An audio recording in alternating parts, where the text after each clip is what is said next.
Good evening and welcome to My Spectrum Life. Well, evening here. It may not be evening when you're listening to this, but my name is Jessica and I'm an autism mom. And with me is my practically family member, Kelsey. Hi, good evening, good night, good morning, whenever you're choosing to watch this. Hope all is well. I'm Kelsey, and I'm a registered behavior technician as well as a special education teacher. Thank you so much for having me. How are you? I'm good. I'm good.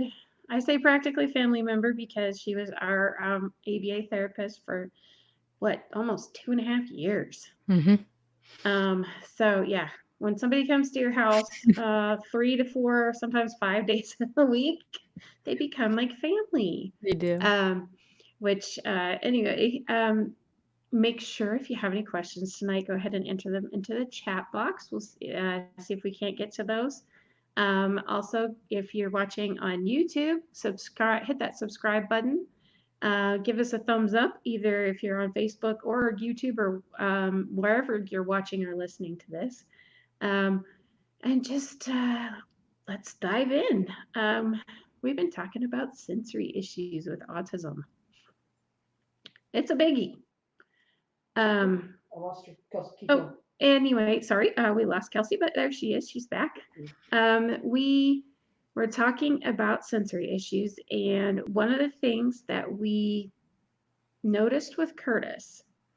Now, when you get a sensory processing dysfunction diagnosis, there are a couple of camps you can be in. You can be understimulated, you can be overstimulated, or you can go back and forth between both of them and never know what it is each day. That would be my son. Right. Sensory issues they're so overwhelming. They are. They're frustrating to us as parents, that's for sure. As therapists, It can be because sometimes, again, sensories can be mimicking other behaviors. And so you're trying to figure it out. And sometimes therapists get it wrong. And it frustrates because just like you, I'm sure parents or anybody who's watching or anybody who has a child with autism, if you're frustrated, they're frustrated. And for sure. it's hard for them. Some of them can't tell you what it is. Some of them can't even read it. Even if they can tell you, some of them still misread themselves that day. And it can be frustrating. It really is. Yes, it can. One of the things I noticed with Curtis is that if on days that he's overstimulated, he doesn't want to be touched by anybody. He won't even let me give him a hug. Nope. Or a high five. Nothing. Not on those days. On the days that he's understimulated, he'll ask for bear hugs. When he's extremely understimulated, he would walk into a wall and just totally just walk himself, his whole body, just bam, bam, bam, bam into that wall. And it's like, okay, stop that. Come here and let me give you a hug. That's better for you. For the overstimulation, right? Yes, for overstimulation. Or under, my bad. Under, yeah. Under, sorry. There's a lot of techniques that you can use. And occupational therapists are such a big help with sensory processing disorder or sensory integration dysfunction. I know that Curtis has been in occupational therapy for going on, almost off and on for almost 6 years now. Because he was diagnosed about 6 years ago. And so, and it's not, sometimes they can say that it's, they're good, but then it goes right back down to not good. And it's just kind of, it goes back and forth. So if you're, so how would we put this in terms for people who are on the outside looking to be aware of autism and more accepting towards those with autism? I would take it as respect, as a good rule of thumb, is to ask. Ask a kid verbally, would you like a high five? hey, would you like a hug? We do it naturally. Mhm. And so a kid will tell you yes or no. If sometimes just handing out this and you just kind of wait, that's a fist bump, or give me a high five, or you can give them the body language of the, hey, do you want a Mhm. hug? Or do you mind if I just sit here? And sometimes just sitting there, I think, Mhm. when an outsider looking in and seeing some of that, I think they get overwhelmed with what they're seeing, Yeah.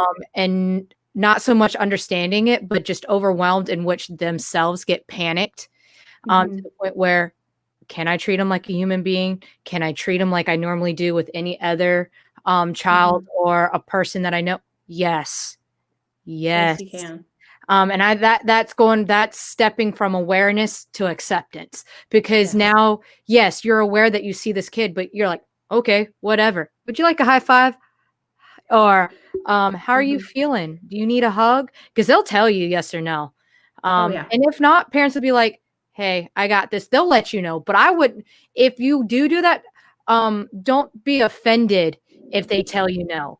It's just Right. maybe they can't share something about their child because maybe they get aggressive and they don't want Mhm. anything. So they're protecting you and their child, but they can't Right. tell you because Mhm. of HIPAA, or choose not to. Right. So just accepting, no, Mhm. okay, and then just telling the parent, I hope you have a better day, and just move on. Yeah. And I think that's literally the best thing we can do. And I think that's Mhm. where the movement of be nice, be Yes. kind, and Be that's kind. Yeah. exactly where we need to go with it. Exactly. What do you think? Yeah, I think that asking in situations like, say, if you are at a church and you know that somebody is autistic, just being kind and open, Mhm, being willing to talk to the parents to understand and know that things may be a little bit different for them. mhm, At school, you know, uh, making sure that you understand that they are different, but right. that's not a reason to push them out.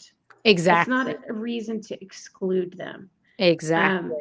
one of the things that I think people miss out on so much with being afraid and not really accepting of those with autism is they miss out on some extremely awesome and loyal friends. I mean, They are loyal to a T. oh my goodness. To a T. It is, they are so loyal to things. I mean, so loyal. They're so Um, compassionate, mhm. unconditional love, I'm Oh my telling you. goodness, yes.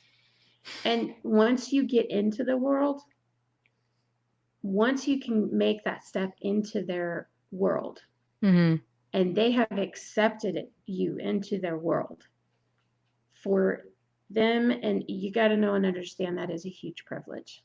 It That is. is a privilege, and that is something that, I get chills even thinking about it, because when my son has let others into his world and he really looks forward to seeing them and being around them, it's it makes life so much better It does. when I'm not the center of the world and everything revolves around mom. I can't do anything without you. um, and to see him branch out and to make friends is amazing. He Mhm. had some opportunities. Art therapy is something that helped him. Yes. That he made, to find others who were autistic and he could understand. Mhm. That helped. But art can help bridge the gap between a Mhm. person with autism and a person that does not have autism. Mhm. Music is another thing. Music is a big one. Big one, big one. So just, be aware of things of the fact that there are sensory issues. I mean, we've talked about it for a while, a couple episodes now, and we can dig more into that later. Um, oh goodness, yes. Also, what they do to perfection. Perfection. Yes. And if it's not perfect, I mean, yes, that is so true. Thank you so much. That is so true. Um, trying to get my son to understand that you're not going to get 100% on every single thing that you turn in school was a difficult thing to do for a while there. But you'll understand and know too that when they start doing things and when they do things, they are gonna be dependable on what they do, and they're gonna do it right. Mm-hmm. They're gonna do it right. Um, One of the other things we wanted to bring, as we're closing up, the end of April is almost here. As we're closing up autism awareness, and for us, we thought awareness with understanding leads to acceptance. Correct. So one of the things we wanted to say was think about if you're on a playground and you see somebody who is a bigger kid Mm-hmm. on a swing or on a tire swing, don't get mad. Nope. Don't be upset. Think that, they may have autism. They may have a sensory need. I mean, how many hours did you spend on the swing in the backyard with my son? Practically the whole We- time. We laugh because when Curtis would be overstimulated, we'd tell him we had an indoor swing, a sensory swing, and basically it's like a hammock that swings, or like a swing in the backyard. That was a calming activity because it gave him it had to do with the I want to say the vestibular. Yes. So that going back and forth was very helpful and very calming. The other thing is some of those with autism like to spin. And Yep. so tire swings that spin, some days Curtis would really like those, some days he didn't. There are certain kids that will absolutely love to spin, and that will be their thing. If they're in a sensory moment and they need it, let them spin, because it'll get them centered and calmed right back down. So and you can go right back where you need to go to help them out. exactly. So be aware of that. And Be aware of even that. then, encourage your kids to go swing with them. Sometimes just swinging with them, with the next to the swing, if you do see a bigger kid swinging and just swinging next to them, it means the world to them. They may not, they may be able to communicate it to you, they may not, but it means the world to them. And you're just swinging right along with them, and they're just like, oh, hi. Okay. Well, and so when it comes down to it, who doesn't enjoy to swing? I mean, I love swinging if I think we all do. It brings me back to my childhood, those days on the playground, and you're worry-free and carefree. And sometimes that gives them a sense of freedom as well. So, oh my goodness, yes. Lavina says, I can't believe that people get mad about this, larger children at the park. I mean, I can believe it, but it's so ludicrous. I love to swing into my teen years. If I had a swing now, I would probably still swing. Right there with you. I would do it too. The only reason I couldn't get out on the swing in our backyard that we had there in South Carolina is I got them long legs. I would just drag. I just drag, so it wasn't worth it. Thank God I'm short. Yeah. Yes, Kelsey is shorter than I am, so she could swing. Me, no, not so much. But it is. Yes, it is. It's crazy how that happens. And I just, hopefully people will become more aware and understanding that this, it's okay. It's okay. Now, one of the funny things we wanted to talk about was, we're just laughing thinking about this. So sorry. We said language was one of the topics of tonight's conversation. And we said that because there's two things that you'll find when you're around those with autism. And we fought this like nobody's business. The first one you'll find is those with autism can be extremely literal.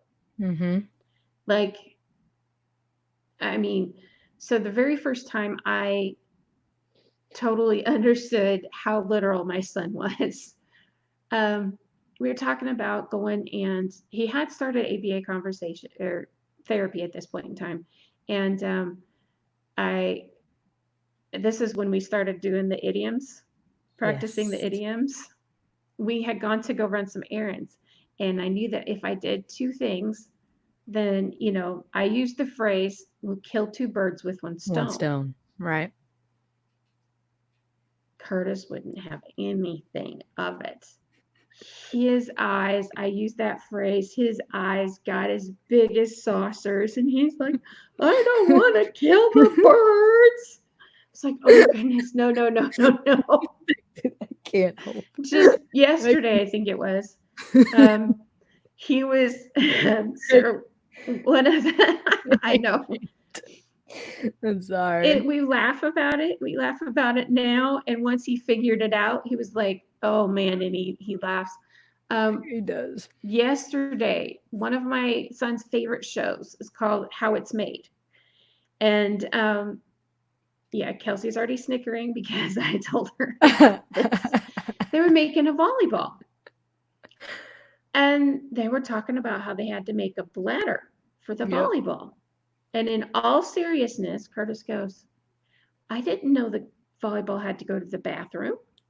He lost it.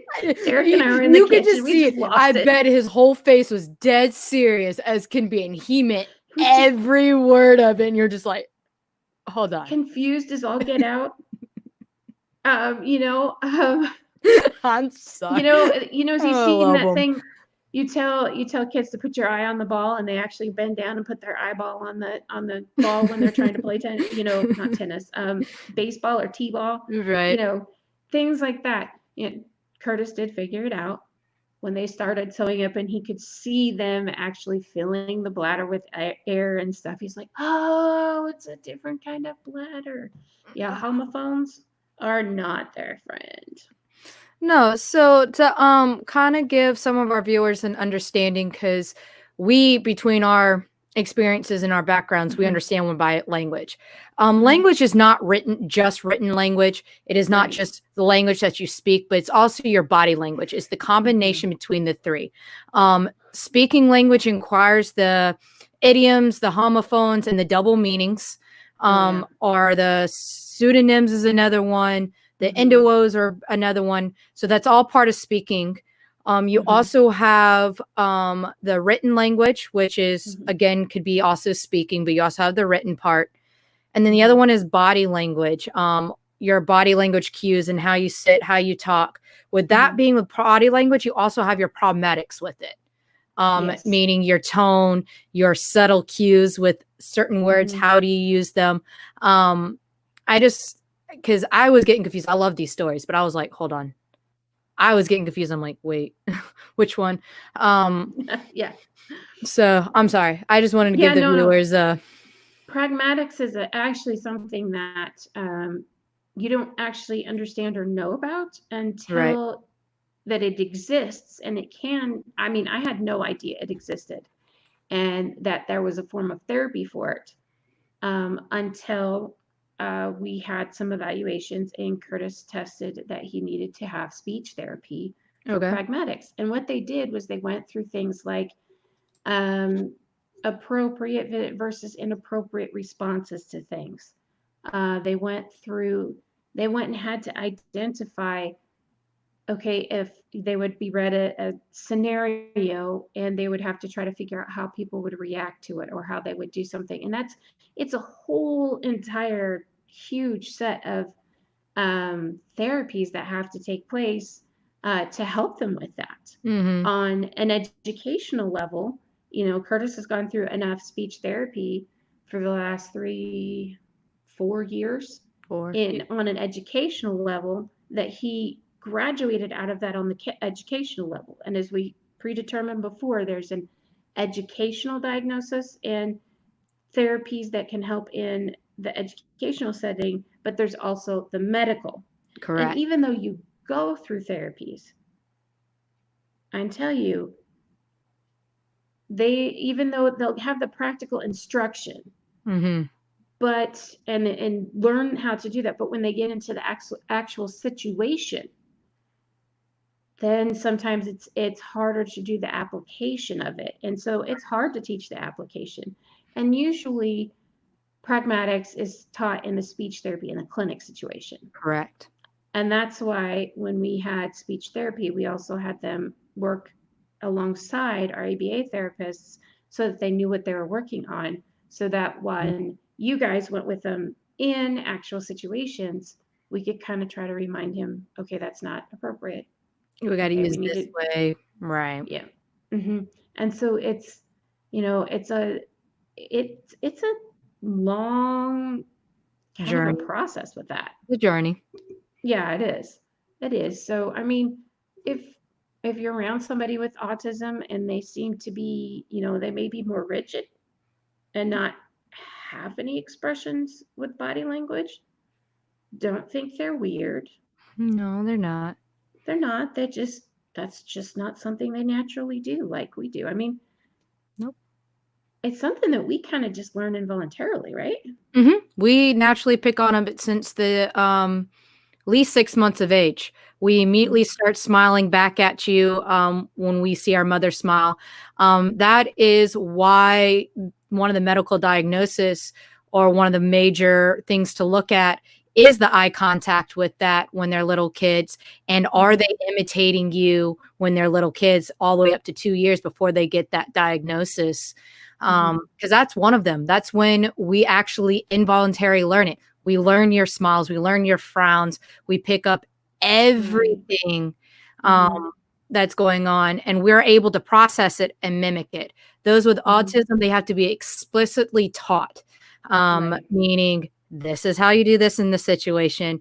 And then they file it in their own brain and compartmentalize it. So when they're in the actual social setting, they're able to apply it. So. Yeah. So there's a lot of things that they have to learn. And I know that was just reminding me, I think through these situations and I think, how my son interacts. And I think about, situations that he's in that he reacts inappropriately or things are not, it's difficult for him. And one of the most common situations that people will find and why those autism moms like myself and those families with kids with autism don't go out much is because when they get into a public setting or into a crowd, it's very, very difficult for their child to be able to keep a hold on everything. I mean, one of the reasons, one thing that comes to my mind is the term elopement. Can you explain elopement? Elopement is a form of escape. They run from what they're trying to avoid, meaning they can elope out of a room, they can elope into the street. And when they elope, they are not paying attention to their surroundings. They are just gone. They run. So elopement is just running away from somebody. Give us a situation that pragmatics would apply. Let's see. I'm trying to think. Let's see. I have one for educational. Okay, go for educational, and I have one for like just out in the world. It's okay to talk to your friends. Pragmatics, for example, being able to talk to your friends all excited about Minecraft. But when you go to your teacher, it's okay to talk to your teacher about Minecraft. But sometimes teachers your friends are going to tell you to stop. Okay. When you're with peers, they're going to tell you to stop. They don't care. It's a friendship. So it's a different form of relationship, which is fine. Right. But as a teacher with the kid or an adult with the kid, you don't want to explicitly say you need to stop talking about that because you come off a rude or you can run a relationship because we as an adult understand the life of a child and their experiences and how they can take something. So a teacher might not say, oh, hey, you need to stop. But instead they'll be like, have you tried doing this or this? And they try to steer you a different way, but they keep going to talking about it. And the kid doesn't understand the tone. They don't understand that they don't need to stop talking about it. Another one would be a teacher might just be like, and they never look up. It's like, yeah, I'm listening, but I'm also telling you I'm not listening. They don't pick up on that. It's one of those natural kind of cues that they don't pick up on. Is Yeah, that? and that's something that we had to go through and teach. That Mm-hmm. has to be taught. So we taught. There's two ways that we taught Curtis. And the two things that we use that can be used by anybody in these situations, actually. So they will go on talking, and then one of the things. So like a natural conversation, we say something, we take turns and go back and forth and Correct. back and forth. We are still working on that one. But when Curtis would go on and on and on and on and on about a certain topic, we would tell him to either write it down and put it in the parking lot. And then at the end of the day or at a certain time, he would have a set time that he could, turn on a timer. And then he could do, you have 4 minutes to talk about whatever you want to talk about. Right. Set that timer. And when it comes off, that's it. We're done. That's it. Yep. The other thing is I laminated a red sheet of paper, and if it was on the red list, we don't talk about it during school. we had that red list right above Curtis's computer there. Remember that? We'd be like, look at the red list. Look. It's on the red list. Right there, it's on the red list. And it was difficult because I remember seeing Curtis looking at me, and he wouldn't say anything to me because he does know respect, and he's actually a very respectful kid. But he would look at me and be like, how am I wrong? Why can I not talk about this? The teacher said free time. And that's another form of pragmatics. That's reading between the lines. It doesn't mean you're free to talk about everything, but you are free to talk if it's an appropriate form of topic and things like that. Yeah. I remember that. Yeah, it broke my heart every time he's like, how am I wrong? Like, he would literally just give me this look like. Yeah. And that's where we had to remember, I mean, I do this constantly, and I have to keep reminding myself, make sure my directions are very explicit, meaning that Not they literal, but explicit. Yes. So not using those bad words, but make sure it's like step to step. Go to your room, turn off the lights, get your dirty clothes and come back down and put them outside of the laundry room. Correct. Then that gives him a list, and then having him repeat those back to me. That's very explicit and making sure that he knows instead of go get your laundry. He wouldn't know what to do with it, what kind of laundry he's supposed to do, that kind of stuff. And so that's where we had to get very explanatory. Something that we would, is it really? No, I don't know if that's a pragmatic thing. Just learning to be like in conversation or around somebody in a situation, and how, if they're like, and they're looking away all the time, that's a pragmatic thing. Because you're reading their body language.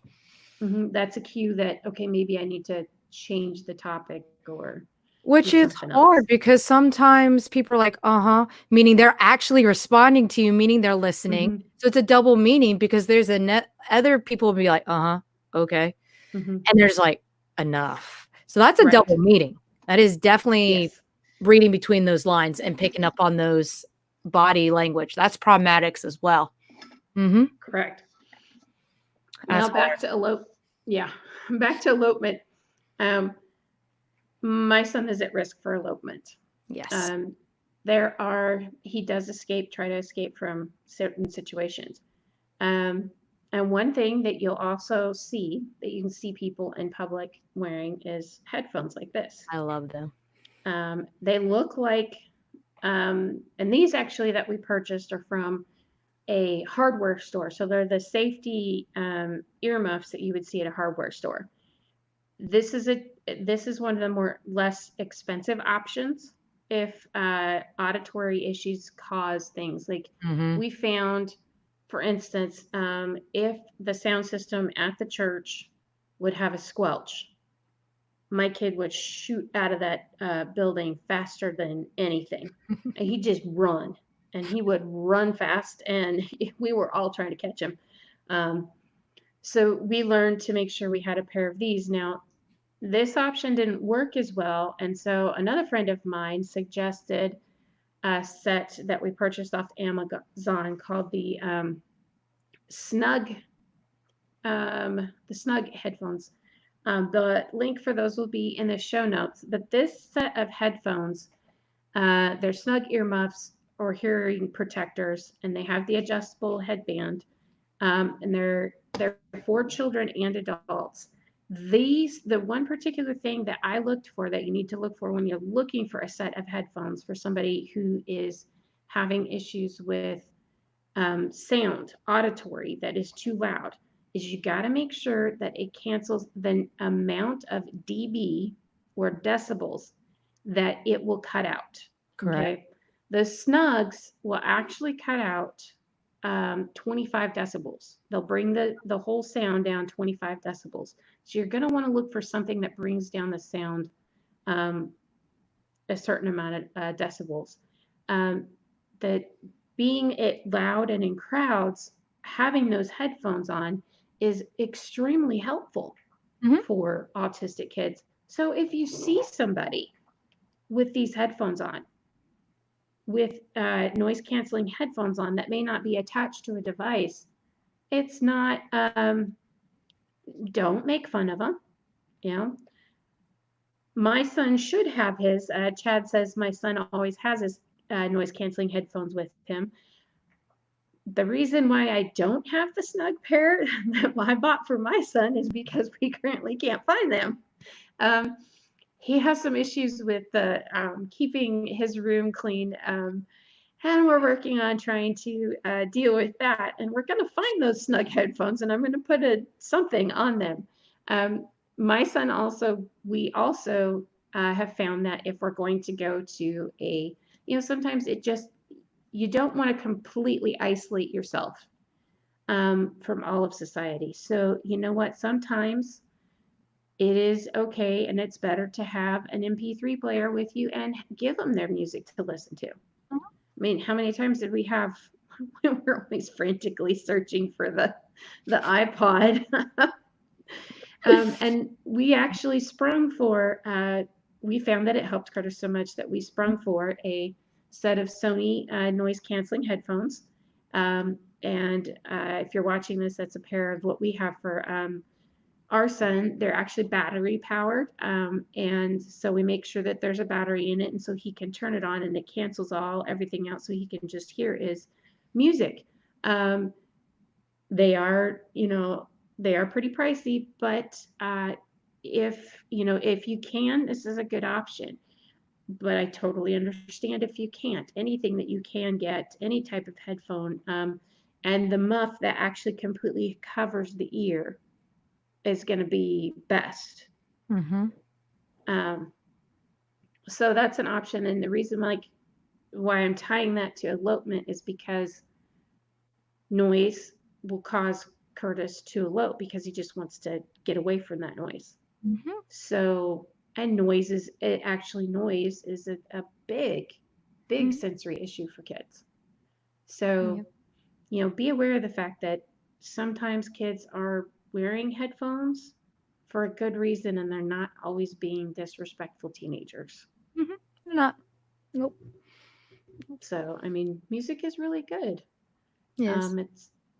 It's I don't know how many times we've had music help calm. So there's a whole bunch of studies. I can go into it and list on it, but there's a whole bunch of studies how you listen to music and it helps calm down anxiety, helps you focus on work. There's a lot of studies that go with it. So. Yeah. So I guess as we wrap up, autism awareness and acceptance, where awareness with understanding leads to acceptance. I would say that we hope that you have come to understand over the past month of episodes that you've come to understand a lot more about autism and what you may see in public and what not to shy away from. Right. Don't be afraid. Don't be. And the biggest thing that we can do, regardless of whether it's somebody who has autism or not, you got to be kind.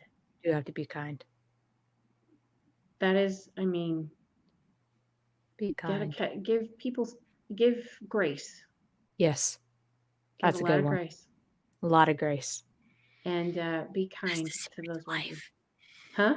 That's the secret to life. Give grace, be Yes. kind. That's the secret to life. There you go. So, Well, if you have any questions or anything you'd like us to talk about or research and help you find some information on, don't be afraid to look us up on our social media. You want to go give those out, Kelsey? go ahead and find us on Facebook.com, on My Spectrum Life, Instagram.com, My Spectrum Life, and Twitter.com with My Spectrum Life 1. And you can also email us at info@MikeSpectrumLife.com. And we welcome any emails or suggestions for show topics. We're more than happy to look into some things. And we will be back May 4th. May 4th. May the 4th. Oh. May the 4th. I love it. Star Wars. Star Wars Autism Show. Yay! Is it the 4th? Please tell me it is the 4th. Please tell me we just did not make all that up. Yeah, it is the 4th. Yes. Sorry, I got super excited just then. Yes. We're big Star Wars fans. We Yes. admit it freely. Really. All day. Yep. So with a lot of faith in your child and in the people that help them and in yourself, autism moms and dads and family members, and just faith all around. Love. Make sure you love and get them fidget toys. We'll make it, right? We will. All right. We'll see you guys May 4th. Have a good night.